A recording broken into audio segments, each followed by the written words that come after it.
بسم اللہ الرحمن الرحیم۔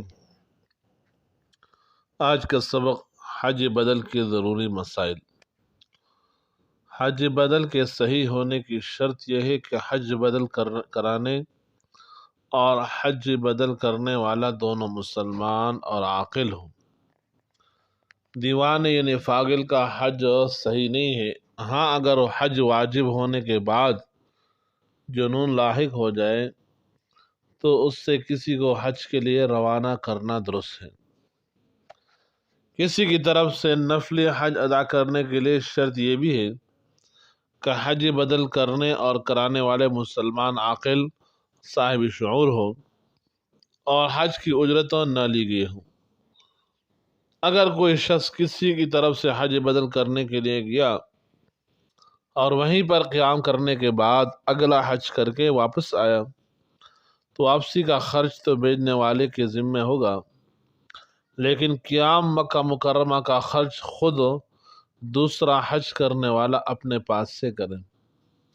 معذور کا حج بدل کرا دینا جائز ہے اگر یہ عذر جو اس وقت ہے عمر بھر رہا تو یہ حج بدل عمر بھر معتبر رہے گا۔ اگر کسی وقت عذر موجودہ زائل ہو گیا تو معذور کو حج فرض دوبارہ خود ادا کرنا ہوگا اور پہلا حج بطور بدل جو کرایا تھا وہ نفلی ہو گیا۔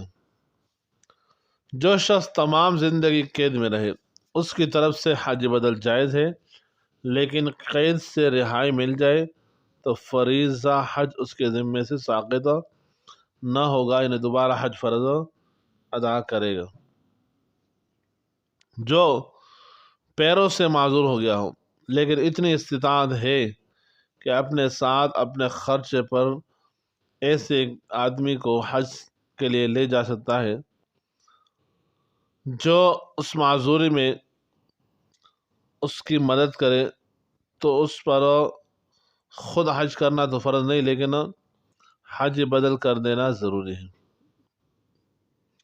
لیکن بعد میں اگر تندرست ہو گیا تو دوبارہ خود حج کرنا پڑے گا۔ جب ایسی تکلیف ہو کہ حج کے سفر سے بالکل عاجز ہو جائے تو حج بدل کے لیے کسی کو اپنی زندگی میں بھیج دینا جائز ہے۔ پھر اگر عجز کی حالت میں انتقال ہو جائے تو یہ حج کافی ہو جائے گا، اور اگر وہ عجز زائل ہو جائے تو حج ذمہ رہے گا۔ اگر حج بدل کی وصیت کرنے میں اپنی اولاد پر اطمینان نہیں کہ وہ پورا کر دیں گے تو اس کی صورت یہ ہو سکتی ہے کہ کسی دوسرے معتمد کو حج بدل کے لیے وصیت کر دے اور خود اس کو حج بدل کے لیے روپیہ رقم حوالے کر دیں۔ جب میت کے ذمہ حج فرض نہیں تھا اور ان کو ثواب پہنچانا مقصود ہو تو مدرسہ اور مکتب میں رقم دینے میں ثواب زیادہ ہے حج بدل کرانے سے۔ اس کو لازم ہے کہ جب اس پر حج فرض ہے اور وہ خود نہیں کر سکتا اور عذر شرعی ہے تو اپنے طرف سے دوسرے شخص کو حج کرا دے، اور اس روپیہ کو دوسرے کسی مصرف میں مثلا مسجد مدرسہ کے مصرف میں خرچ کرنا جائز نہیں ہے۔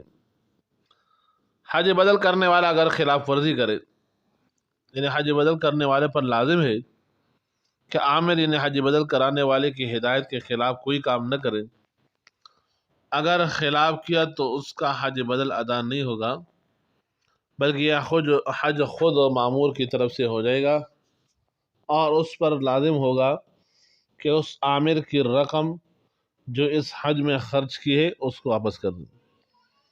نیز خلاف کرنے پر اگرچہ یہ حج مامور کی طرف سے ہو جائے گا مگر اس سے مامور کا بھی حج فرض ادا نہیں ہوگا بلکہ یہ نفلی حج ہوگا۔ اگر بعد میں اس کے پاس اتنا مال جمع ہو گیا جو حج کے لیے کافی ہو اور باقی شرائط حج صحیح ہو گئی تو اس کو اپنا حج فرض پھر ادا کرنا ہوگا۔ اگر حج بدل کرنے والے سے کوئی ایسا کام سرزد ہو جائے جو حج کو فاسد کر دے اور یہ کام عرفہ میں وقوف سے پہلے سرزد ہوا تو اخراجات حج کی واپسی کی ذمہ داری حج بدل کرنے والے پر عائد ہوگی، لیکن اگر وقوف عرفہ کے بعد ایسا امر سرزد ہوا تو عائد نہ ہوگی، لیکن حج کا رکن اعظم یعنی وقوف عرفہ ادا ہو گیا، تاہم تمام غلطیوں کا کفارہ حج بدل کرنے والے کے ذمہ ہے، کیونکہ اس کا سبب وہ خود ہے۔ البتہ حج سے روکے جانے کی قربانی حج کرانے والے پر ہے، کیونکہ احسان یعنی احرام باندھنے کے بعد حج سے روکے جانے پر حج بدل کرانے والے کو کچھ اختیار نہ تھا، بلکہ وہ مجبور تھا۔ اللہ تعالی ہم سب کو ان آداب پر عمل کی توفیق عطا فرمائے۔ اللہم صلی علی محمد و بارک وسلم وصلی علیہ۔